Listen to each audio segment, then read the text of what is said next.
શરૂઆત કર્યું તો શહેરમાં રોડ રસ્તાની કામગીરીને લઈને જે રીતે ઇઝર વિભાગના અધિકારીઓની પોલમપોલ ચલાવતા હોવાનું વિજિલન્સ વિભાગની તપાસમાં આજકાલ સામે આવી રહ્યું છે, ત્યારે રોડની કામગીરીમાં ઇઝર વિભાગના અધિકારીઓ યોગ્ય કાર્યપદ્ધતિ મુજબ કામગીરી ન કરતા હોવાથી મ્યુનિસિપલ કમિશનરે રોડના કામગીરી માટે પરિપત્ર કરી નીતિ મુજબ જ રોડ બનાવવાની તેમજ ટેન્ડર કરવાની પ્રક્રિયા માટે જણાવ્યું હતું।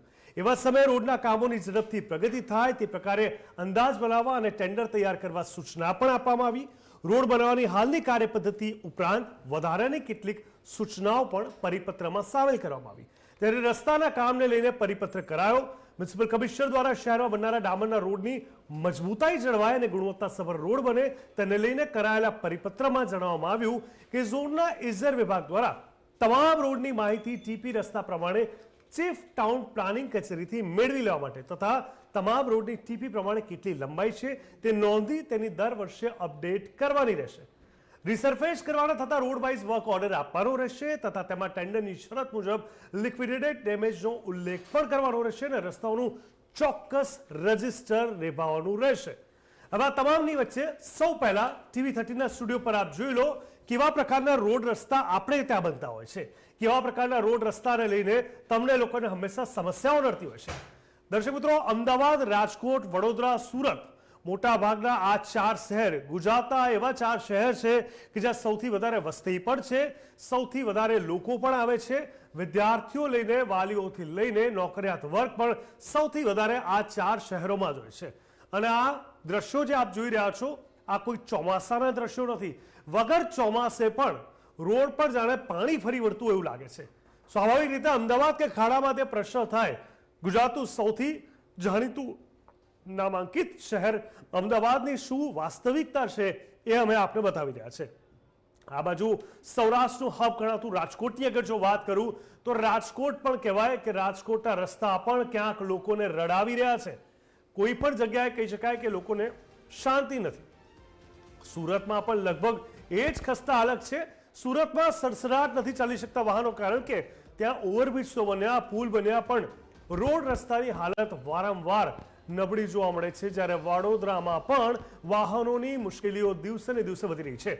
દર્શક મિત્રો, ખાસ તો આપણે એ જાણીશું, સમજીશું કે કોઈ પણ એક જગ્યા કે વારંવાર એવી વસ્તુની વાત નથી કરી રહ્યો સ્પેસિફિક ધોરણે, પણ નવા રસ્તા બને છે તો એ બન્યા પહેલા શું પ્લાન ન થવો જોઈએ?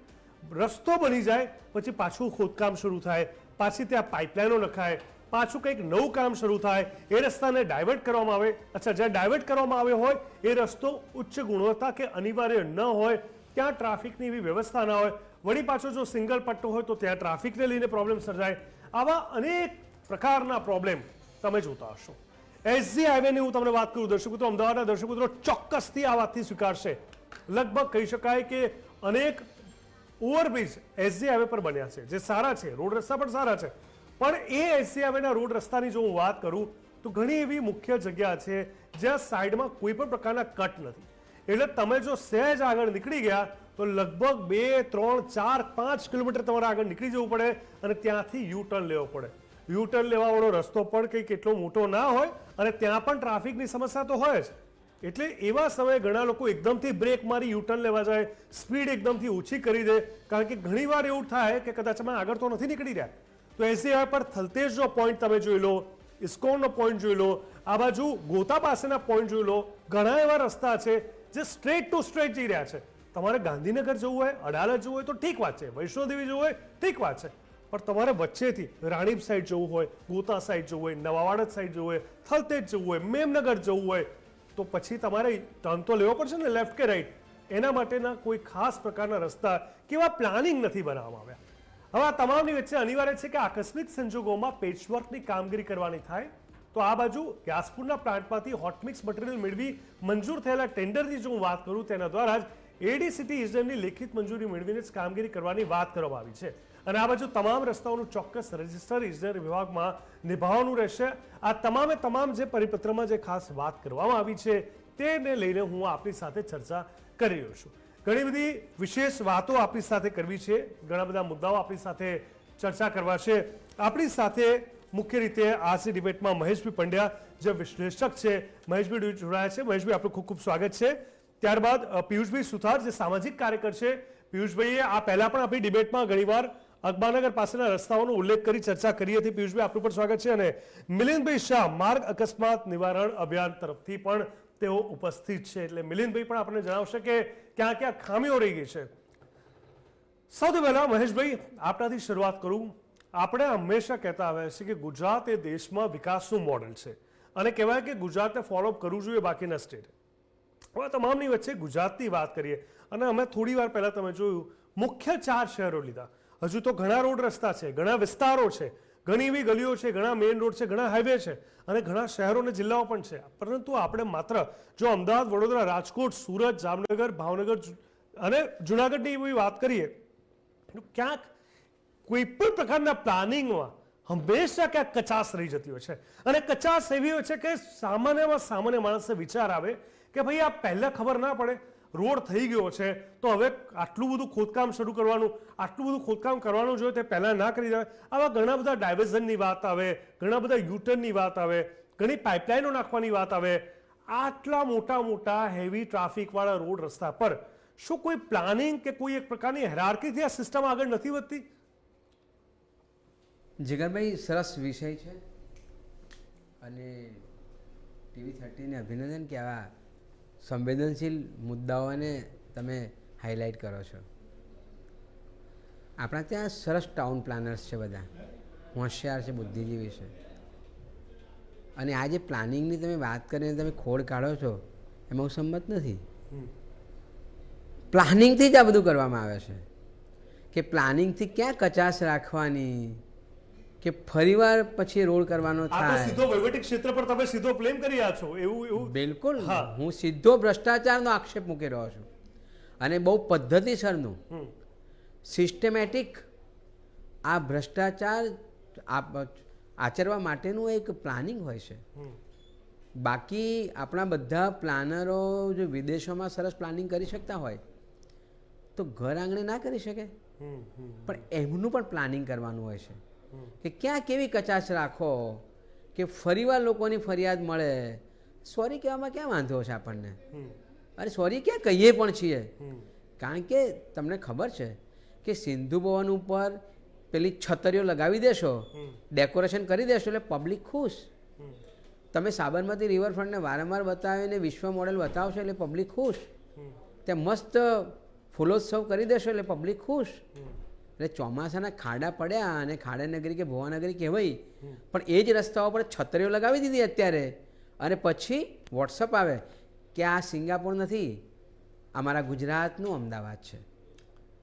અને એટલે જીગરભાઈ, વાંક હું સરકારનો નથી કાઢતો, હું અધિકારીનો નથી કાઢતો, વાંક મારો છે.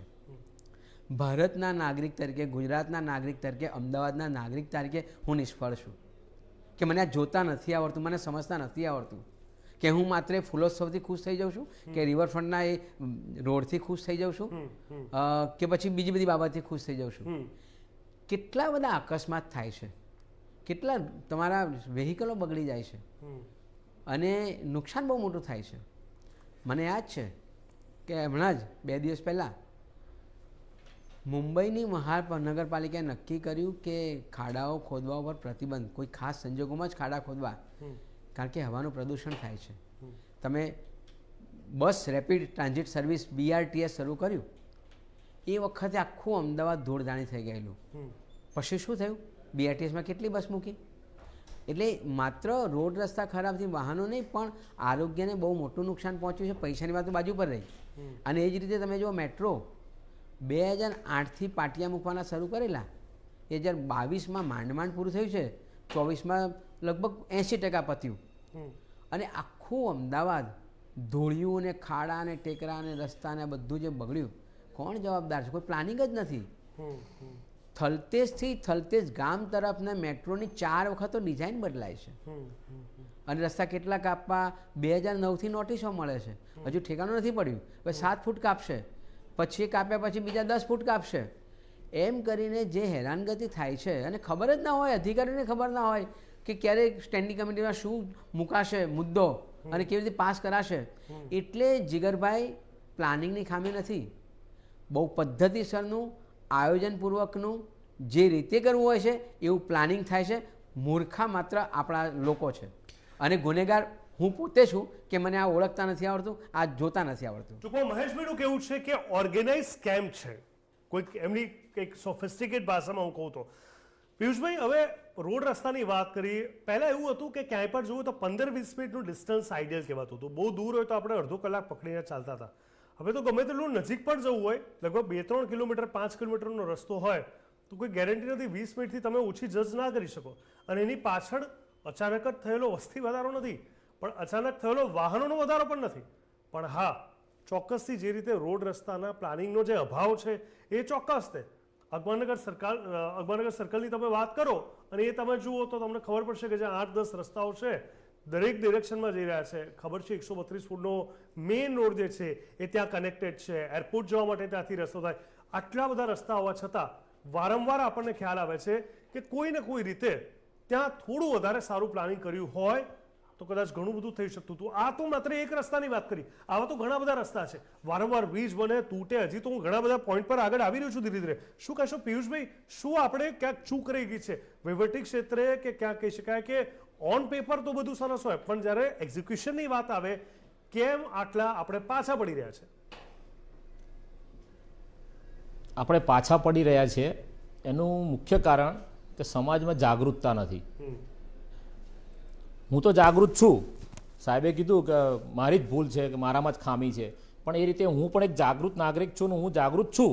ક્યાંક બી સમસ્યા લાગે છે તો હું એને જાણ કરું છું જે તે અધિકારીને. ડીવાયએમસી સુધી હું જાણ કરું છું અને ડીવાયએમસી શું વાત કરીને છટકી જાય છે, હું મારી ટીમને જાણ કરું છું અને હું જોવડાઈ લઉં છું ને તપાસ કરું છું. આજે 15 દિવસ થયા સુધી એ તપાસ નથી મળતી, એમને ટીમ નથી મળી કે નથી જાગૃત નાગરિકોના ફોન ઉપાડવાની ક્ષમતા રહી. એનું મુખ્ય કારણ વીઆઈપીઓની સેવા.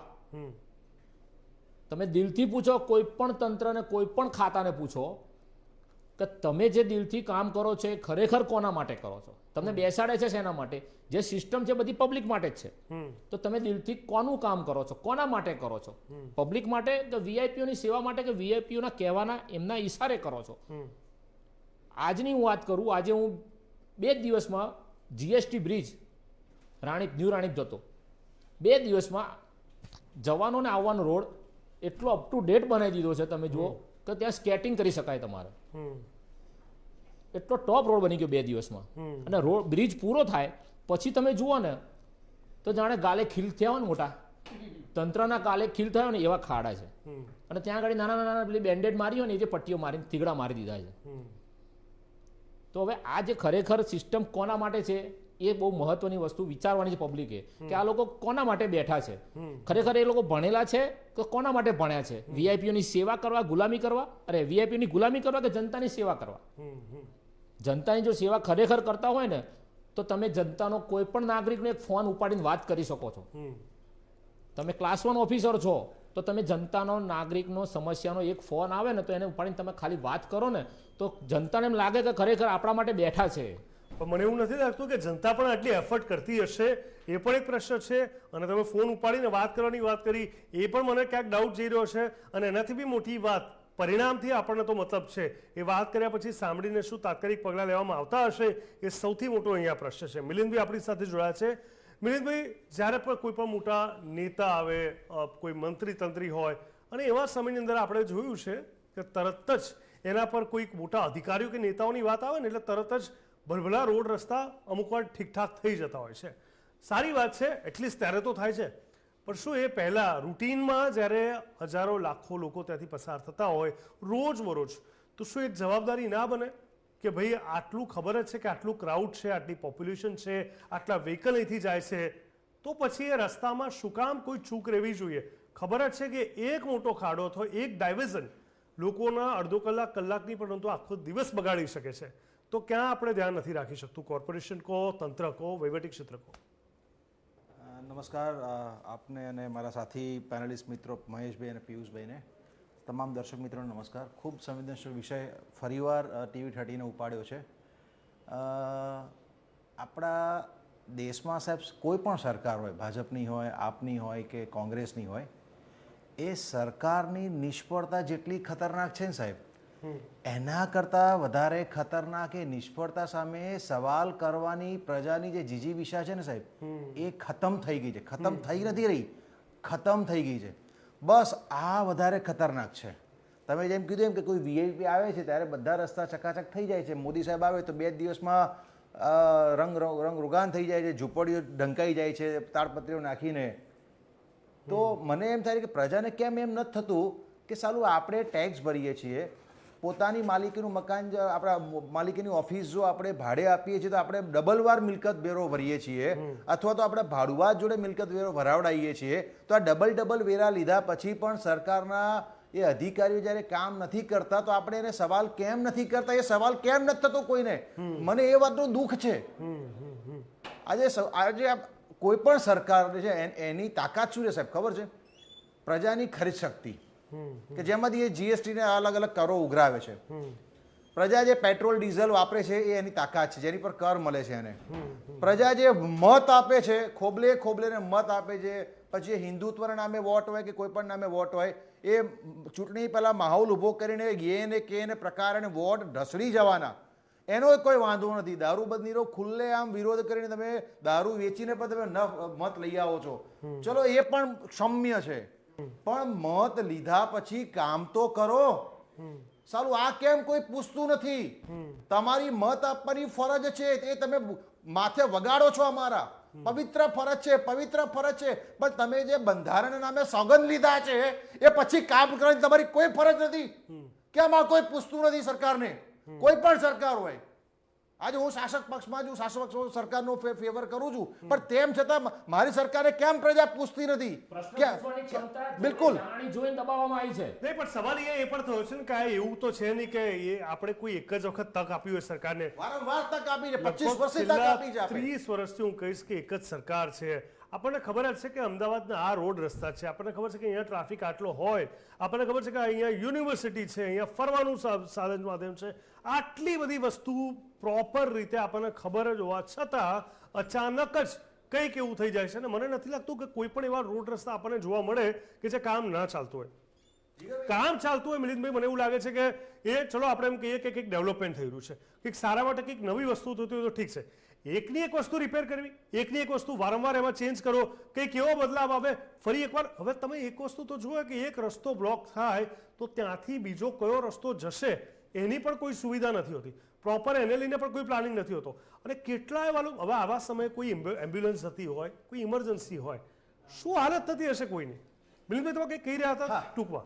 મારે આજે TV13 માંથી 6:15 વાગે મારી પર ફોન આવ્યો કે તમારે ડિબેટ માટે આવવાનું છે. ડિબેટનો સમય 8 વાગ્યાનો છે. એ વખતે હું મણિનગર LG હોસ્પિટલ સાહેબ હતો. મણિનગર LG હોસ્પિટલથી મને અહીંયા આપણી SG હાઈવે પરની ઓફિસ આવતા સાહેબ મને પોણા 2 કલાક થયા.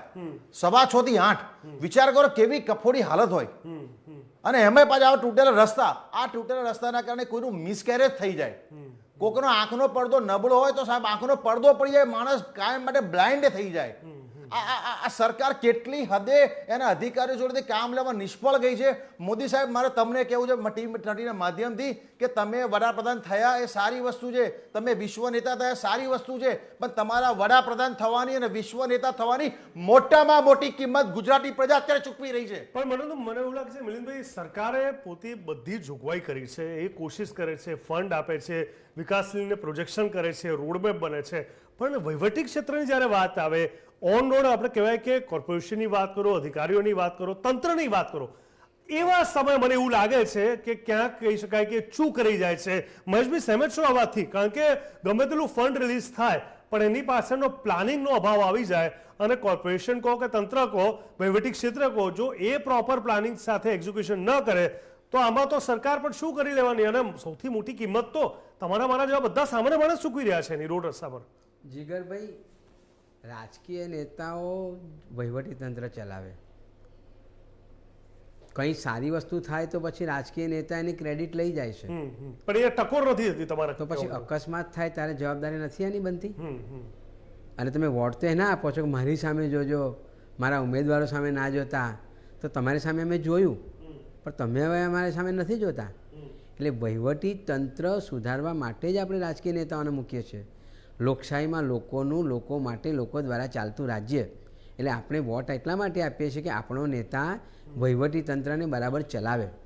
પણ બન્યું છે એવું કે આ નેતા આ વહીવટી તંત્ર બધું મળી ગયું છે, મિલીભગત છે. અને મેં ફરીવાર દોહરાવું છું કે પદ્ધતિસરનું કાવતરું થઈને આ આયોજન થાય છે. એવું નથી કે વહીવટી તંત્ર તરત સુધરી જાય, કોની તાકાત છે કે ના કરે. પણ એવા વહીવટી તંત્રમાં જ્યારે અધિકારીઓ આવતા હોય છે તો એમને કંઈક બીજી જગ્યાએ ખસેડી દેવામાં આવે કાં સસ્પેન્ડ પણ કરી દેવામાં આવે. એટલે અલ્ટિમેટલી હું માત્ર વહીવટી તંત્ર જવાબદાર છે એવું નથી કહેતો. વહીવટી તંત્ર જવાબદાર છે જ છે, કારણ કે એના રોલમાં આવે છે, ભલે નેતા જે કહે તે. પણ આ સરકાર જેને આપણે ચૂંટીએ છીએ એ સરકાર ચલાવે છે, એ શાસન ચલાવે છે. સુશાસનની વાતો તમે કરતા હો તો કયું સુશાસનની વાત કરો છો તમે? એ માત્ર છત્રીઓ ભરાવી દીધી સિંધુ ભવનના રોડ ઉપર અને બતાવો એ સુશાસન છે કે ખાડા પડે છે તે જે મિલિંદભાઈ કહી રહ્યા છે તે? એટલે એવું નથી જીગરભાઈ. મુદ્દો આ જ છે કે, અને એમણે કહ્યું એમ, લોકો એટલે જ મેં કહ્યું કે હું પોતે જવાબદાર છું કે મારે પ્રશ્નો પૂછવા જોઈએ. જો કે પિયુષભાઈ એમાં એમ કહી રહ્યા છે કે અમે પ્રશ્નો પૂછીએ છીએ પણ સરકાર જવાબ નથી આપતી. માહિતી અધિકાર કાયદાને ઘોડીને પી ગયા છે. પણ પબ્લિક જેમણે કહ્યું તે એ ખુશ છે. આ રાજકીય નેતાઓ પ્રજાની નાળ પારખી ગયા છે કે એમને શું ગમે છે. ફૂલોનો ઉત્સવ કરી નાખો, છતરીઓ ભરાવી દો, પતંગોત્સવ કરી દો, તમે સેલ્ફી પોઈન્ટ બનાવી દો, મૂકી દો સ્ટેટસ પર. અને આપણે એનઆરઆઈ તો તૈયાર જ છે કે જુઓ આ અમારું ન્યુયોર્ક નથી, આ અમદાવાદનો સિંધુ ભવનનો રસ્તો છે. અને એટલા માટે આ બધું થઈ રહ્યું છે. લોકો બાકી તમે જે વાત કરી શરૂઆતમાં, મારે ફરી વાર કહેવું છે, ઓવરબ્રિજ સરસ બન્યા ગાંધીનગરથી સરખેજ સુધીના, પણ એમને ખબર નથી કે લોકો રાહદારીનો રસ્તો ક્રોસ કરવાનો છે. મને આખા 30 કિલોમીટરના રસ્તામાં તમે બતાવો કે ક્યાંય લોકોને રસ્તો ઓળંગવા માટેની જગ્યા છે ખરી? સબવે કે ઓવરબ્રિજ છે ખરો? નથી. એટલે આ ચૂક નથી, આ જાણી જોઈને કરવામાં આવેલી ભૂલ છે. પછી ફરીવાર ખાડા ખોદાય, ફરીવાર બજેટ ફળવાય અને બધું આ થાય. એટલે તમે જે રસ્તાની વાત કરી એમાં પણ આ જ છે કે કેવી રીતે ભૂલો કાઢવી, રાખવી કે જેથી કરીને ફરીવાર તક મળે. કારણ કે જેટલું ઇન્ફ્રાસ્ટ્રક્ચરનું કામ સારું થાય એટલે પૈસા મળે અને પૈસામાં ભાગ બટાઈ થાય. પણ ફરી એકવાર અહીંયા બી એવું જ વાત થઈ ને, એનો મતલબ તો કે મોનિટરિંગનો અભાવ સ્પષ્ટ રીતે. ફરીવાર કહું કે હું દોષિત છું. નાગરિક તરીકે મને આ ખબર નથી પડતી અથવા તો હું કાયર છું કે હું બોલતો પણ નથી. નાગરિક તરીકે આ તક તો એક જ વાર મળે છે ને દર 5 વર્ષ. સમજણ પડવી જોઈએ ને એમને. કયા સુશાસનની વાત કરો છો? નાગરિકોને ખબર પડવી જોઈએ કે તમે દર વખતે ચોમાસામાં ખાડાઓનો ભોગ બન્યા છો, પડ્યા છો, વાગ્યું છે, તમે રસ્તો ચૂકી ગયા ને છેક પકવાને નીકળી રહ્યા છો, 3 કિલોમીટરનો રસ્તો સડસડાટ નીકળી ગયા તો તમને ખબર નથી પડતી? બિલકુલ, સવાલ અહીંયા ઘણા બધા થઈ રહ્યા છે કારણ કે છેલ્લા કેટલાક સમયથી આપણે જોઈ રહ્યા છે ઘણા એવા રોડ રસ્તા છે જ્યાં યુટર્નની આવશ્યકતા નથી કે અથવા પછી ડાબી જમણી જવા માટેની કોઈ પણ પ્રકારની વ્યવસ્થા નથી કરવામાં આવી. સાથે સાથે રોડ ક્રોસ કરીને સામેની સાઈડ જવું હોય તો એ શક્ય જ ના હોય એવા ટ્રાફિકવાળા રોડ. તમે ગોતા સર્કલથી તમે જુઓ હાઈકોર્ટવાળા 2 બ્રિજ સામે, એ બ્રિજ એક ઉતરે અને તરત જ એક ચડે. એટલે જે સ્પીડ હોય સ્વાભાવિક રીતે બધી જ સ્પીડ 80 થી 120 વચ્ચેની સ્પીડ તમે જોઈ શકો. તમને ખાલી રોડ પણ લાગે ને તો પણ તમે હિંમત નહીં કરો ત્યાંથી રોડ ક્રોસ કરવાની. આવા ઘણા બધા સવાલ છે અને ખબર નહીં ક્યારે ઉકેલા હશે, પણ સવાલ તો અમે ઉપાડીશું, આ ચર્ચા પણ કરીશું. કારણ કે સરકારની મહેનત કે સરકારનું જે ફંડ હોય છે, જે ટેક્સથી આવી રહ્યું છે, હું નથી ચાહતો એ વેડફાય, હું નથી ચાહતો કે અકસ્માતો થાય, હું નથી ચાહતો કોઈનો સમય બગડે, કે પછી હું એ પણ નથી ચાહતો કે કોઈ પોતાનો જીવ ગુમાવે. આ રોડ રસ્તા જેવી સામાન્ય વસ્તુ જ્યારે ગુજરાત આપણે વારંવાર નંબર 1 કહેતા હોઈએ ત્યારે ક્યાં અધિકારીઓ કે તંત્ર કે વહીવટી ક્ષેત્ર પાછું પડી રહ્યું છે, આના પર વિશેષ ચર્ચા આ નાનકડા બ્રેક બાદ.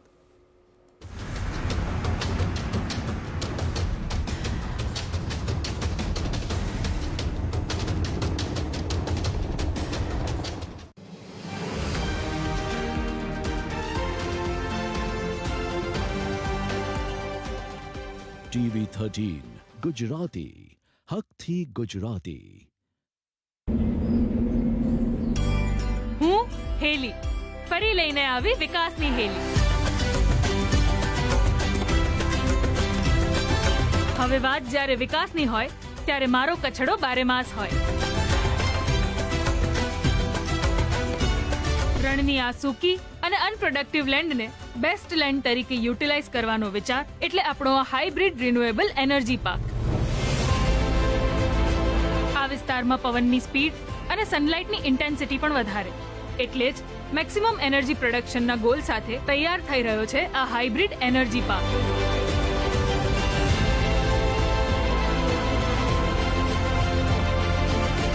આ પાર્કની સાઇઝ સિંગાપોર દેશ જેટલી મોટી છે, એટલે જ્યાં સુધી તમારી નજર પહોંચે ત્યાં સુધી દેખાશે માત્ર સોલાર પ્લેટ્સ અને વિન્ડ મિલ્સનો આ સમંદર. World's largest hybrid renewable energy પાર્કની એનર્જી પ્રોડક્શન કેપેસિટી છે 37 ગીગાવોટ, જે હાલના દેશના લાર્જેસ્ટ એનર્જી પાર્કથી 18 ગણી વધારે છે. ધેટ મીન્સ આપણું ગુજરાત હવે દેશના આશરે 3.5 કરોડ ઘરોમાં વીજળી આપશે.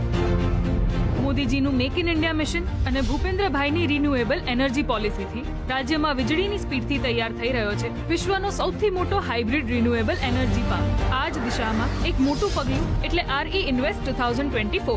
અહીંથી થયું સોલાર એન્ડ વિન્ડ સહિત એનર્જી પ્રોડક્શન ક્ષેત્રે 32.45 લાખ કરોડનું ઇન્વેસ્ટમેન્ટ, જેનાથી 82 લાખ લોકોને રોજગાર મળશે. તો હું હેલી ફરી લઈને આવીશ વિકાસની હેલી. વિકસિત ભારત, વિકસિત ગુજરાત. કેવું છે તમારું વર્તમાન? શું હતો તમારો ભૂતકાળ? અને કેવું રહેશે તમારું ભવિષ્ય? તમારી સમસ્યાનો કેવી રીતે આવશે ઉકેલ? જાણો ટેરો ટેસ્ટમાં દર શનિવારે સાંજે 4:30 કલાકે માત્ર TV13 ગુજરાતી પર. ઉત્તરાયણ છે તહેવાર મજાનો, લઈને આવ્યો છે ખુશીઓનો ખજાનો. આ વર્ષે પણ ગુજરાત સરકારના પ્રવાસન નિગમ લિમિટેડ દ્વારા તારીખ 11 થી 14 જાન્યુઆરી સુધી રાજ્યના વિવિધ સ્થળોએ ઉત્સાહભેર ઉજવાશે આંતરરાષ્ટ્રીય પતંગ મહોત્સવ. તારીખ 11 જાન્યુઆરીના રોજ ગુજરાતના માનનીય મુખ્યમંત્રી શ્રી ભૂપેન્દ્રભાઈ પટેલની વિશેષ ઉપસ્થિતિમાં માનનીય પ્રવાસન મંત્રી શ્રી મુરુભાઈ બેરા તેમજ અન્ય ગણમાન્ય અતિથિઓની પ્રેરક ઉપસ્થિતિમાં થશે ભવ્ય શુભારંભ. અહીં રાષ્ટ્રીય અને આંતરરાષ્ટ્રીય પતંગબાજો રંગબેરંગી પતંગોના લડાવશે પેચ અને સાથે સાથે હશે સ્વાદિષ્ટ ખાનપાન તેમજ આર્ટ એન્ડ ક્રાફ્ટ સ્ટોલ્સ. તો રાત્રે થશે સાંસ્કૃતિક કાર્યક્રમની રમઝટ અને રાત્રિ પતંગબાજીની મોજ. પધારો આનંદના ઉત્સવ આંતરરાષ્ટ્રીય પતંગ મહોત્સવ 2025માં. ધર્મ, ભક્તિ, આસ્થા અને સંસ્કૃતિનો સહયોગ. જાણીશું પવિત્ર ધામો અને મહાતીર્થોનો મહિમા. ઘરે બેઠા કરો પવિત્ર તીર્થ સ્થાનોના દર્શન. જુઓ અમારો વિશેષ કાર્યક્રમ મહિમા દર રવિવારે સવારે 8:30 કલાકે અને સાંજે 4:30 કલાકે માત્ર TV13 ગુજરાતી પર. આધુનિક જીવનશૈલીમાં શરીરને સ્વસ્થ અને તંદુરસ્ત બનાવવા પૌષ્ટિક આહારનું મહત્વ સમજવું એટલું જ જરૂરી છે. આજની આ ફાસ્ટ ટ્રેક લાઇફસ્ટાઇલમાં જંક ફૂડના કારણે આપણે પોષણયુક્ત ખોરાકને નજરઅંદાજ કરીએ છીએ. તેવા સમયે પોષણયુક્ત આહારને પ્રોત્સાહન આપવા ગુજરાતમાં યોજાઈ રહ્યો છે પોષણ ઉત્સવ 2024. મિલેટ્સ એટલે કે રાગી, બાજરી, જુવાર જેવા જાડા ધાન્યનો ઉપયોગ થતો આવ્યો છે. માનનીય વડાપ્રધાન શ્રી નરેન્દ્રભાઈ મોદીએ જાડા ધાન્યને શ્રી અન્ન કહી વિશ્વ પ્રસિદ્ધ બનાવ્યા છે. આજે દરેક પૌષ્ટિક આહારમાં આપણને મિલેટ્સની વાનગીઓ જોવા મળે છે. મિલેટ્સ જેવા હેલ્ધી ડાયટની વાત આવે તો સરગવો કેમ બાકી રહી જાય, જે સ્વાસ્થ્ય માટે અત્યંત લાભદાયી છે. અને સરગવામાં શરીરને સ્વસ્થ અને નિરોગી રાખવા માટેના તમામ જરૂરી પોષક તત્વો રહેલા છે. સરગવાને સુપર ફૂડ એટલે કહેવાય છે કે તેમાં protein, calcium, potassium, iron, magnesium અને વિવિધ વિટામિન ભરપૂર પ્રમાણમાં હોય છે, જેથી શરીરના પોષણ માટે તેનું સેવન જરૂરી છે. મહિલા અને બાળ વિકાસ વિભાગની ટેક હોમ રાશન યોજના દ્વારા 6 મહિનાથી 6 વર્ષની ઉંમર સુધીના બાળકો, કિશોરીઓ, સગર્ભાઓ અને ધાત્રી માતાઓ સુધી પહોંચી રહ્યો છે પોષણક્ષમ આહાર. આ રાશનમાં જરૂરી કેલરી, પ્રોટીન, સૂક્ષ્મ પોષક તત્વોનો સમાવેશ થાય છે. સૌનો સાથ, સૌનો વિકાસ, સૌનો વિશ્વાસ અને સૌના પ્રયાસથી આજનો આ પોષણ ઉત્સવ ઉજવીએ અને તંદુરસ્ત અને સુપોષિત વિકસિત ગુજરાત બનાવીએ. શું કહે છે તમારી રાશિના ગ્રહો? કેવો રહેશે તમારો આજનો દિવસ? શું આજે તમને થશે ફાયદો કે નુકસાન? ભાગ્ય તમને આજે કેટલો આપશે સાથ? જુઓ ભાગ્યચક્ર દરરોજ સવારે 7:30 કલાકે. ઉત્તરાયણમાં પતંગની દોરીથી ઘાયલ પક્ષીઓની સારવાર તથા સંરક્ષણ માટે ગુજરાત સરકારની એક પહેલ એટલે કરુણા અભિયાન. તારીખ 10 થી 20 જાન્યુઆરી 2025 પક્ષીઓના જીવને જોખમથી બચાવવા આપણે આટલું કરીએ. સવારે 9 પહેલા અને સાંજે 5 પછી પતંગ ન ઉડાવીએ. ચાઇનીઝ કે કાચના માંજાવાળી દોરીનો ઉપયોગ ન કરીએ. ઉત્તરાયણ પછી પતંગની નકામી દોરીનો નાશ કરીએ. રાજ્યમાં જ્યાં પણ ઘાયલ પક્ષી નજરે પડે તો 83-2000-2000 નંબર જોડી વોટ્સએપ પર ટેક્સ્ટ કે મિસ કોલ કરી લિંક અનુસરો અને નજીકના કેન્દ્રોની જાણકારી મેળવો અથવા આપેલ QR કોડને સ્કેન કરો. વન વિભાગ હેલ્પલાઇન નંબર 1926 તથા કરુણા એનિમલ એમ્બ્યુલન્સ હેલ્પલાઇન 1962 પર કોલ કરીને પણ મદદ મેળવી શકો છો. યાદ રાખો, પક્ષીઓની ઉડાન સંરક્ષણની ઓળખાણ.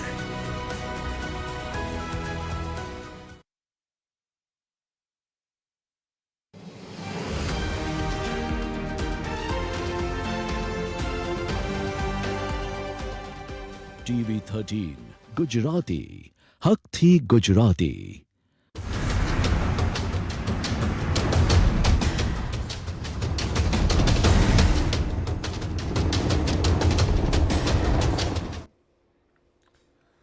બ્રેક બાદ સ્વાગત છે ચર્ચા છડે ચોકમાં. દર્શક મિત્રો, જે ચર્ચા અમે કરી રહ્યા છે રોડ રસ્તાની ખસ્તા હાલતને લઈને. દર્શક મિત્રો, આગામી નાણાકીય વર્ષમાં કયા રસ્તા તૈયાર કરવાના થાય તેનું સ્પષ્ટ આયોજન કરવાની પણ વાત ક્યાંક કરવામાં આવી છે.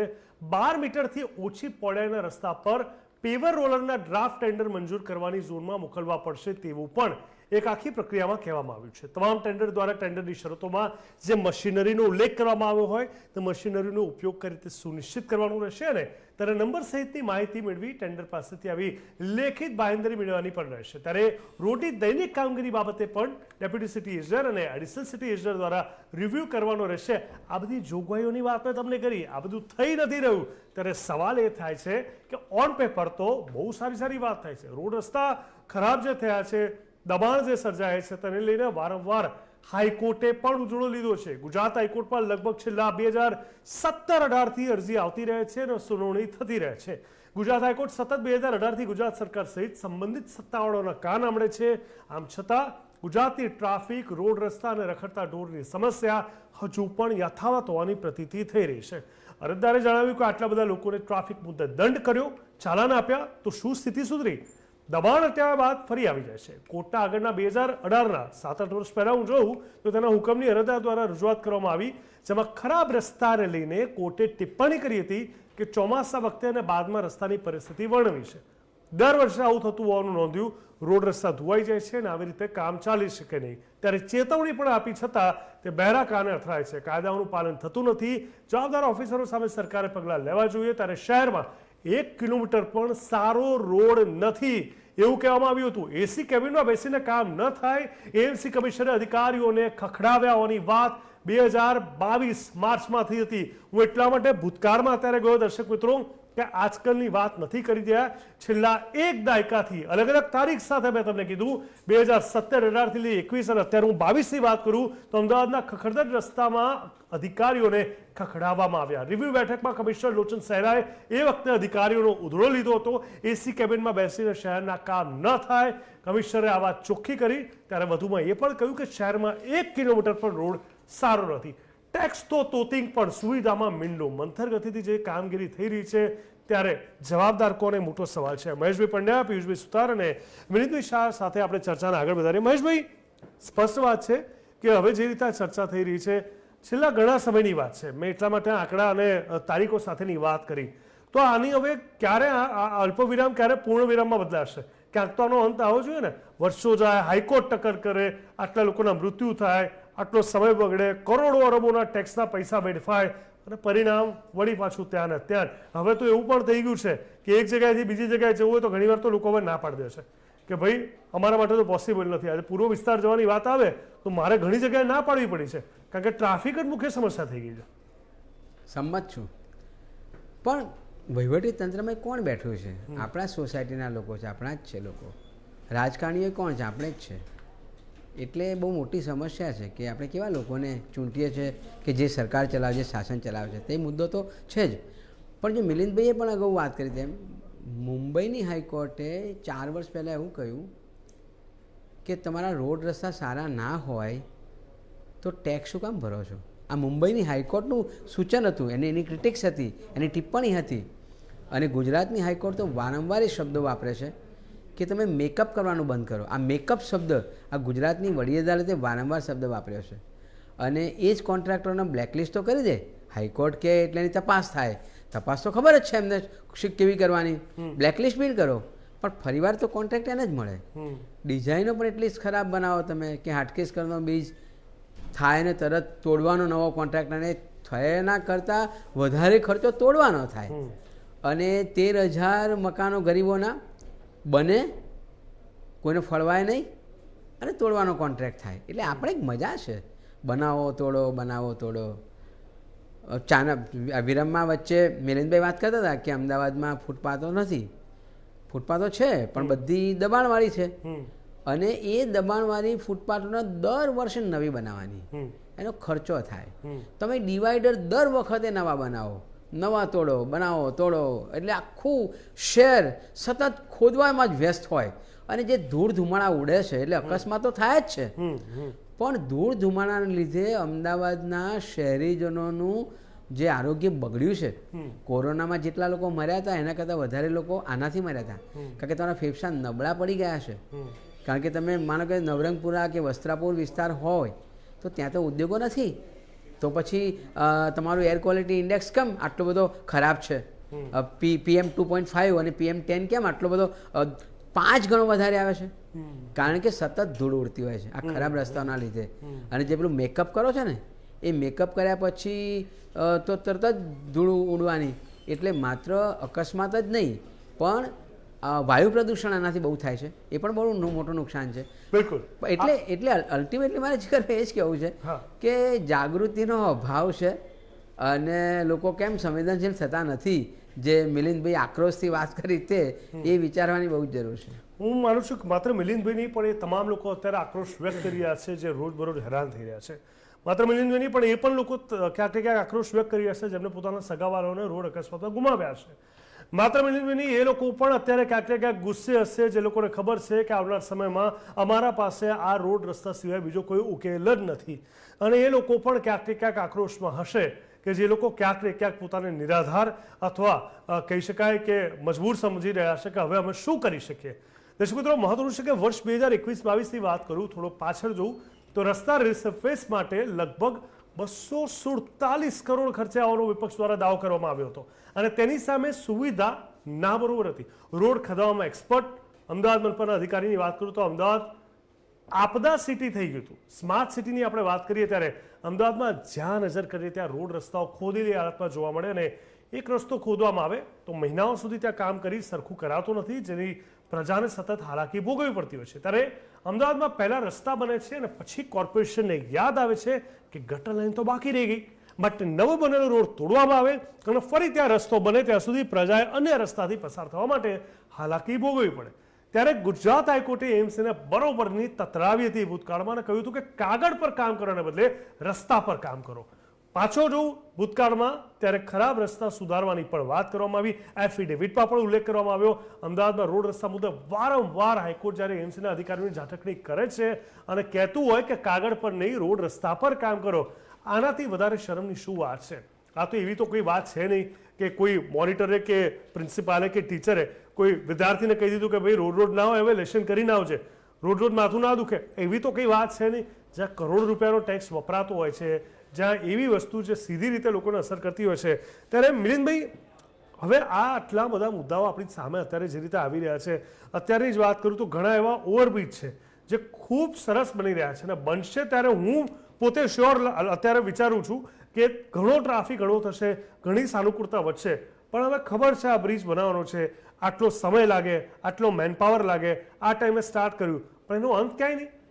મોટામાં મોટી મૂવી પણ 4 કલાકમાં જ્યારે પતી જતી હોય તો ખબર હોય આપણને, એવું નથી કે એકવાર થિયેટરમાં ઘૂસ્યા પછી બહાર ક્યારે નીકળીશું નહીં. તો આ જે ઓવરબ્રિજના કામ જે ચાલુ રહે છે, પછી ક્યારેક સ્ટે ઓર્ડર આવે છે, એમાં વિવાદ થતો હોય છે, એ હવે આ તમામની વચ્ચે એટલો ટ્રાફિક એ રોડ રસ્તા પરથી પસાર કરવું, એવું લાગે કે મને લાગે કે આના તો કોઈ વંદે ભારતમાં બેસીને હું વડોદરા પહોંચી જઉં તો જલ્દી પહોંચી જઈશ. સાહેબ, તમારો જે સવાલ છે એના અનુસંધાનમાં એવું કહીશ કે આ સવાલ ક્યાંના જેવો છે ખબર છે કે મરઘી પહેલા કે ઈંડું પહેલા, કે રોડ રસ્તાનો ટ્રાફિક વધારે છે કે પુલોની જરૂરિયાત વધારે છે. એકચ્યુઅલી મને એવું લાગે છે મારા ઓબ્ઝર્વેશન પરથી આટલા વર્ષોના કે આ જરૂરિયાતો ઊભી કરવામાં આવી છે. બરાબર છે, આટલી જરૂરિયાત નથી.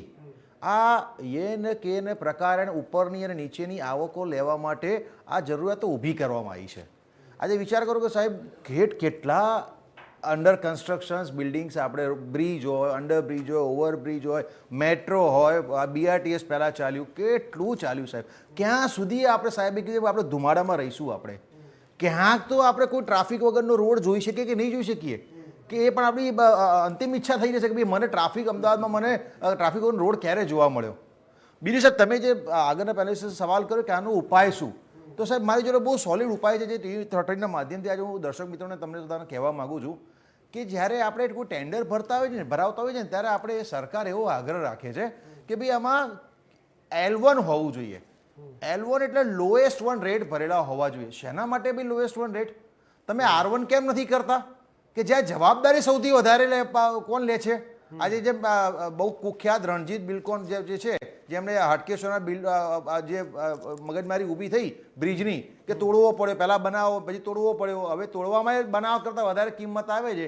તો જો એ વખતે આપણે એવું પ્રાવધાન કરવામાં આવ્યું હોય કે L1 કરતાં R1 હોવું જોઈએ કે જેમાં કોઈ મેક્સિમમ જવાબદારી લે, આપણે એને જ કામ સોંપવાનું. પૈસા તો અમથાય પ્રજાએ ભોગવવાના જ છે, બરાબર, કર્માએ ભોગવવાના, તમે જે ભ્રષ્ટાચાર કરો એમાંય ભોગવવાના છે, તો એટલીસ્ટ જવાબદારી તો કોઈ લે. આ સૌથી મોટો રામબાણ ઉપાય છે કોઈ પણ ભ્રષ્ટાચારને કટેલ કરવાનો. કંટ્રોલની હું તો કટેલ કરવાનું, કટછોટ કરવાની વાત કરું છું કે L1 ની જગ્યાએ R1 હોવું જોઈએ દરેક જગ્યાએ. બીજી વસ્તુ મારે સાહેબ બીજી એક સંસદ સભ્યોની પણ વાત કરી, જ્યારે આ રોડ રસ્તાને લઈને એક વિષય જ્યારે નીકળ્યો છે ત્યારે એક સમયમાં જ્યારે નજીકના 2-3 વર્ષ પહેલાં જે કોંગ્રેસના સંસદ સભ્યએ આપણી સંસદમાં એવો ભાષા પ્રયોગ કર્યો હતો કે અમારા જ્યારે સરકાર હતી ત્યારે અભિનેત્રીઓના ગાલ જેવા રોડ હતા. સાહેબ, આવી વાહિયાત વાત એમણે કરી હતી, જેના માટે આપણે બધા એને ક્રિટિસાઇઝ પણ કર્યા હતા કે આવી વાહિયાત વાત સંસદ સભ્યો તરીકે આપણે શબ્દો તરીકે ઉપયોગ ના કરી શકીએ. એનથી એક સ્ટેપ આગળ વધીને હજી નજીકના સમય 15-20 દિવસ પહેલા ભાજપના એક સંસદ સભ્યએ ફરી આ વસ્તુનો ઉલ્લેખ કર્યો અને જ્યારે એમને કહેવામાં આવ્યું કે તમે આ વસ્તુ કેમ બોલ્યા, એટલે બહુ જ સહજતાથી એમણે કહી દીધું કે આગળ તો કોંગ્રેસના લોકો પણ આવું બોલ્યા છે. અરે ભાઈ, કોંગ્રેસના લોકો આવું કર્યું તો તાર તો તમને બેસાડ્યા છે, તો તમારે આ જ કામ જો સંસદમાં જઈને કરવાનું હોય તો તમને બેસાડે શાના માટે? અમે બંનેમાં ફરક શું? તો પછી એટલા જ માટે માત્ર રાજકારણ નહીં પણ સમાજના મુદ્દા જે સ્પર્શે છે એ માટે તમારા જેવા નિષ્ણાતો, અનુભવી અને મહાનુભાવોને અહીંયા બેસાડ્યા છે. કારણ કે રાજકીય પક્ષોનો વાંધો ખાલી મને એટલો જ હંમેશા લાગ્યો છે, એક પક્ષ બીજા પક્ષ પર હંમેશા ઢોળી અને ભૂતકાળમાં કમ્પેરિઝન કરી દે છે. અને આપણને એવું હોય કે એક જવાબદારી સાથેનું એમનો કંઈક વાણી વર્તન હોય, વ્યવહાર હોય, વિચાર હોય, એનું અમલીકરણ હોય. આ તમામની સાથે પિયુષભાઈ, કયા કયા રોડ રસ્તા કે જ્યાં તમને લાગે છે કે મોટા પાયે સુધારની આવશ્યકતા છે? ક્યાંક ઓવરબ્રિજની આવશ્યકતા છે, ક્યાંક અંડરબ્રિજની આવશ્યકતા છે, ક્યાંક રસ્તાઓને ડાયવર્ટ કરવાની આવશ્યકતા છે, ક્યાંક વગર કારણે ખોદકામ કરવું ન જોઈએ એવી આવશ્યકતા છે? કયા એવા રોડ રસ્તા તમને લાગે છે જે વધારે વપરાય પણ છે અને વધારે આ રીતે ઓક્યુપાય રહે છે? ઘણા રસ્તા એવા છે, બ્રિજ બનાવ્યા છે. બ્રિજ બનાવ્યા પછી એની સાઈડના એવા રસ્તા, તમામ બ્રિજોની સાઈડના નીચેના રસ્તા જે બ્રિજ ઉપર નથી જતા, બ્રિજની નીચે જાય છે, એ રસ્તા તમે જુઓ, એક પણ રસ્તો બ્રિજ ઉપર જે રસ્તો છે ને એવો રોડ નીચે નહીં હોય. કારણ કે નીચે જોવાની જરૂર જ નથી, કારણ કે અમે VIP, અમારે તો બ્રિજ ઉપરથી નીકળી જવાનું છે, અમારે ક્યાં કોઈનું જોવાનું છે? અમારે તો અમારી ગાડી મજબૂત, અમારી ગાડી મજબૂત, અને અમારો જે રોડ હોય એ રોડ અમારા સેવકો જે હોય એ અમારા રોડ ક્લિયર કરી આપતા હોય છે. પછી અમારે નીચેના રોડ પર ક્યાં જવાની જરૂર છે? અમદાવાદના ઘણા બ્રિજોની તમામ બ્રિજોની વાત કરું, તમામ બ્રિજોની બાજુના એક પણ રસ્તા એવા નથી કે જ્યાં આપણા ધારાસભ્ય, સાંસદ કે PM કે DM જે કંઈ હોય XYZ એ ગાડીમાં અમારા જેવાની ગાડીમાં આવી નીકળી શકે ત્યાંથી. કારણ કે મોંઘી દાટ ગાડીઓમાં ફરો એટલે એમને ખાડાની તો અસર થવાની જ નથી. તો પછી ક્યાં એ રોડ રસ્તા સારા કરવાની જરૂરત છે? જ્યાં વીઆઈપીઓને જવાનું છે એ રસ્તા રોડ સારા જ હોય છે, એમાં તો કશું જોવાનું નથી, ક્યારે પણ એમાં ખાડો પણ પડતો નથી હોતો. નહીં, એટલે તમે જે વાત કરી ને પિયુષભાઈ, એમાં જ્યારે નીચેનો રસ્તાની આપણે વાત કરીએ તો ઘણીવાર એવું હોય છે કે હવે ત્યાં તો ટ્રાફિક ડાયવર્ટ થવાનો, આ રસ્તો દબાઈ જાય છે એટલે એના પર ધ્યાન નથી. અત્યારની જ વાત, તમારી વાત સાચી છે. અત્યારે તમે જુઓ તો જે શાસ્ત્રીનગર વાળો જે આખો રૂટ છે, જે તમે જોશો પલ્લો 4 રસ્તા વાળો, ત્યાં જ્યારે ઓવરબ્રિજ બની રહ્યો છે, હવે એ ક્યારે બનશે એ તો એક મોટો પ્રશ્ન છે. કોઈક મે કહે છે, કોઈક ઓગસ્ટ કહે છે. ખેર, એનો નીચેનો રસ્તો તમે જોશો તો એટલો ખાડા ખરબચા વાળો છે. અચ્છા દર્શક મિત્રો, અહીંયા કોઈ ચોમાસું નથી, એ મારે તમને કહેવાની કોઈ જરૂર છે નહીં. એટલે એવું નથી કે વરસાદના કારણે રોડ રસ્તાનું ધોવાણ કે એવી કોઈ સ્થિતિ નથી. વારંવાર આ પ્રકારની જ્યારે ઘટના થાય, હા, એક વસ્તુ મને સારી લાગી છે, હું અહીંયા ચોક્કસ કહીશ, અને એ છે કે ઘણા બધા એવા રોડ છે મેં જોયા, ઘણી સોસાયટીની અંદરના પણ રોડ એવા છે કે જે આરસી રોડ કરી દેવામાં આવ્યા છે. પ્રગતિનગરનો જે આખો પટ્ટો છે, લગભગ કહી શકાય કે સ્ટેડિયમ સુધી નહીં પણ લગભગ ત્યાં એની આસપાસ સુધી એ આખો પટ્ટો રીસરફેસ કરવામાં આવ્યો છે અને ડામરની જગ્યાએ હવે આરસી રોડ કરીને ખૂબ મજબૂતાઈ સાથે બનાવવામાં આવે છે. સવાલ ત્યાં મને પણ એ થાય છે કે ત્યાં બે બાજુ આવવા જવાનો રસ્તો છે, એક રસ્તો બન્યો છે, ખબર છે બીજો બનાવવાનો છે, ખોદકામ થઈ ગયું છે, ત્યાં કામ શરૂ નથી થતું અને કામ પૂરું નથી થતું. એટલે આટલા નાના રસ્તા, એમાં પાછો એક જ રસ્તો થયો, એટલે એક જ રસ્તામાં ટ્રાફિકની અવર જવર, એટલે સમજો કે ત્યાં પણ ટ્રાફિકની સમસ્યા તો આપણે જ ઊભી કરી. તો જ્યાં સારું કામ થાય છે ત્યાં પણ કંઈક ચૂક રહી જાય છે, જ્યાં નથી થતું ત્યાં તો નથી જ થતું. એટલે પિયુષભાઈ, મને લાગે છે કે આમાં હરીફરીને એ જ છે કે કાંઈ જવાબદારીનો અભાવ અને બીજું પ્લાનિંગનો અભાવ. જવાબદારીનો પ્રભાવ અને પ્લાનિંગનો સૌથી મોટી બાબત એવી છે કે આપણા સાહેબે કીધું કે આગળ અધિકારીએ કીધું હતું કે સરકારી ઓફિસોમાં સુવિધાઓ, એસી ઓફિસોમાં બેસી કામ નહીં થાય, પણ આપી શું લેવાય એસી ઓફિસો? જેનાથી કામ નથી થતું, નથી કરતા, તો એસી ઓફિસો શું કરવા આપી છે? અને તમે બદલ્યો કરીને તમે એને બચાવ કરો છો. જ્યારે એના પર કોઈ આરોપ આવે છે, કંઈ બી થાય છે, ત્યારે એને બદલી કરીને તમે એનો બચાવ કરો છો. એને ઘરે બેસાડે તો એનું લાયસન્સ રદ કરો, એની સર્ટિફિકેટ રદ કરો. તો એવા લોકોને શા માટે બેસાડે છે કે જનતાને, પબ્લિકની સેવા નથી કરતા અને નુકસાન કરે છે? અને બીજી વસ્તુ કે ક્લાસ 1 અધિકારીઓ જે કંઈ હોય અમદાવાદ શહેરની જવાબદારીવાળા XYZ ખાતાવાળા, શું કાગડાની જેમ ઉડીને જાઓ છો તમે? તમે એ રોડ ઉપરથી નથી જતા? નથી તમને દેખાતું કે તમારી ગાડીમાં પડદા લગાવી આપ્યા છે કે તમારે જોવાનું એવું કીધું છે તમને કે તમારે રોડ ઉપર જઈ જોવાનું, પબ્લિકની જે સમસ્યા છે જોવાનું નહીં, તમારા ઘરેથી આંખો બંધ કરીને નીકળી જવાનું, બંધ કાઢીને કાચ બંધ કરીને પડદા વાંકીને, અને ઘરે જઈને બેસી જવાનું. ભાઈ, એકવાર એવું હતું કે અકસ્માત ત્યારે થાય કે જ્યારે કે બ્રેક ફેલ થયું હોય, કે બહુ જ સ્પીડમાં કે બિનજવાબદાર રીતે વાહન વ્યવહાર થયો હોય, એ પ્રકારે ડ્રાઈવ કરવામાં આવ્યો. હવે તો મેં એવી જગ્યાઓ પર જોયું કે જે 30-40 સ્પીડ, જે સ્પીડ જ ના કહેવાય, અને એમાં પણ ફટાક કરીને ક્યાંક કંઈક થઈ ગયું, ક્યાંક ગાડી અથડાઈ ગઈ, ક્યાંક ત્યાં રોડ રસ્તા પર ઝઘડી. હવે એમાં તો આનાથી વધારે તો શું, કેટલું ધ્યાન રાખવાનું પછી? હા, મારા દિમાગમાં એક વસ્તુ યાદ આવી, આપણે બધા શેર કરવી છે, બહુ સંવેદનશીલ વાત કરવી. આનો વિડીયો પણ સોશિયલ મીડિયામાં ખૂબ વાયરલ થયો હતો કે એક માએ પોતાનો એક વિડીયો વાયરલ કર્યો સોશિયલ મીડિયામાં કે મને મારા સંતાનને જન્મ આપતા 9 મહિના લાગ્યા છે અને મેં મારા જીવના ભોગે મારા સંતાનને મેં જન્મ આપ્યો છે. આજે એ સંતાનને તમે 9 મિનિટ પણ નથી લાગતી અકસ્માતમાં મરી જતા આ રોડ અકસ્માતના કારણે, સાહેબ. એટલે આ બહુ ગંભીર બાબત છે અને જો આ વસ્તુને સુધારવી હોય ને તો સાહેબ જેટલા પણ એસી કેબિનો બધા બેઠેલા છે ને એ બધાની પહેલા તો ને એસીઓ બંધ કરાવી દો, એર કન્ડિશન્સ, એ લોકોને કોન્વોય બંધ કરાવી દો બધાના, અને બધાને રૂટીન ટ્રાફિકમાં ચાલવાની ફરજ પાડો, એટલે ભાન પડે કે ટ્રાફિક નિયમન કઈ રીતે થાય છે, રોડ રસ્તા શું વસ્તુ છે. મહેશભાઈ, મને એ સવાલ થાય છે કે એ બધા અધિકારીઓની વાત કરીએ, કોર્પોરેશનની વાત કરીએ, આ મોટા અધિકારીઓની વાત કરીએ, તમામ લોકો ક્યાંક ને ક્યાંક એ રોડ રસ્તાનો એ લોકો બી તો ઉપયોગ કરતા હશે ને, તો શું એ લોકોને સવાલ નહીં થતો હોય? શું એ લોકોને નડતું નહીં હોય? શું એ લોકોને વિચાર નહીં આવતો કે અમારો સમય છે અડધો કલાકમાં પહોંચવાનું, 2 કલાકે સિટીની અંદર પહોંચી રહ્યા છે, તો શું કામ એની પાછળ આ પ્રકારની મહેનત નથી કરવામાં આવતી? એ લોકોના પરિવારો કે બધા લોકોને ક્યાંક ને ક્યાંક હેરાનગતિ તો થતી જશે. એ પણ આ જ શહેરમાં, આ જ વિસ્તારોમાં રહે છે. મુખ્ય જે વીઆઈપી માણસો છે એમને તો કોન્વોય અથવા તો ઇવન પાયલોટિંગ કાર ને બધું મળતું હોય છે.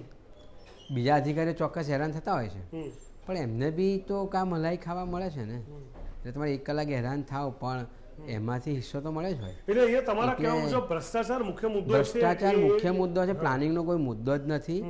કારણ કે તમે પેલા AMTS એટલી સરસ ચાલતી હતી, જે મુંબઈની બેસ્ટ જેવી જ કહેવાતી હતી, એ તોડીને BRTS લાવ્યા, એમાં બસો ના મૂકીને તમે ડિમાન્ડ ઊભી કરી અને મેટ્રો લાવ્યા, 2008થી પાટિયા માર્યા, હમણાં માંડ ઠેકાણું પડ્યું છે. એટલે બહુ પદ્ધતિસર આવી ખોટી ડિમાન્ડો ઊભા કરીને પૈસાઓ કરવામાં આવે છે. એ 3000 કરોડનો મેટ્રોનો પ્રોજેક્ટ 16,000 કરોડે પહોંચ્યો. આ તમારા માથે ટેક્સ આ BRTSમાં લોન મળતી હતી વર્લ્ડ બેંકની JNNRUમાં, એટલે લઈ આવો એટલે AMTS ખતમ કરો.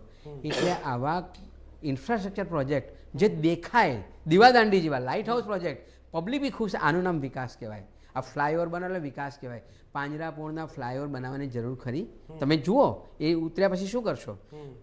IIM આગળ બનાવી દીધો હતો, પછી વસ્ત્રાપુર ગામમાં જતા બોટલ નેકની સિચ્યુએશન હતી, લગભગ 8-9 વર્ષે રોડ પહોળો થયો. ક્યાં જરૂર હતી એની? હમણાં બી એક જોયું કે એક આખો ઓવરબ્રિજ તો બની ગયો, પણ પછી તો રોડ જ બ્લોક છે. એટલે હા, એટલે આ પદ્ધતિસરનું આ કાવતરું જ છે. પ્લાનિંગનો કોઈ અભાવ નથી, પણ એક સિસ્ટમેટિક આ વસ્તુ છે. પણ એટલે જ કહું છું કે જ્યાં સુધી લોકો નહીં જાગે ને, બાકી જે બી પ્રજા એવો રાજા ને એવા લોકો. સમય ખૂબ ઓછો છે. આમને કીધું કે આ વિકાસ નથી, આ વિનાશ છે. હું એમ કહું આ વિનાશ પણ નથી, આ આર્થિક આતંકવાદ છે. આ તમે આર્થિક આતંકવાદ ઉભો કર્યો છે. પૈસા કમાવા માટે લોકોના કર બેફામ ઉપયોગ કરીને તમે આર્થિક આતંકવાદ ઉભો કર્યો, ભ્રષ્ટાચાર કરીને. એની સજા આપણને બધાને મળી રહી છે અત્યારે. મહેશભાઈ, પિયુષભાઈ અને મિલિંદભાઈ, આપે માત્ર અમદાવાદ નહીં પણ ગુજરાતના તમામ મહાનગરોની વાત કરીએ કે બીજા શહેરો કે જિલ્લાઓની વાત કરીએ, તેમાં રોડબરોડ નડતા લોકોને જે પ્રકારના બધા પ્રશ્નો હતા, રોડ રસ્તાને લઈને હેરાનગતિ પ્રજા માટે આપે જે આક્રમકતા દર્શાવી છે, આપે જે ચિંતા દર્શાવી છે, આપે જે ચિંતન કર્યું છે અને આપે જે ભ્રષ્ટાચારને લઈને ચિંતા વ્યક્ત કરી છે, એ માટે હું અને TV30ના તમામ દર્શક મિત્રો આપનો આભાર માનીએ છીએ. દર્શક મિત્રો, જ્યાં જ્યાં ઓવરબ્રિજ બન્યા એ માટે અમે આપના આભારી છે.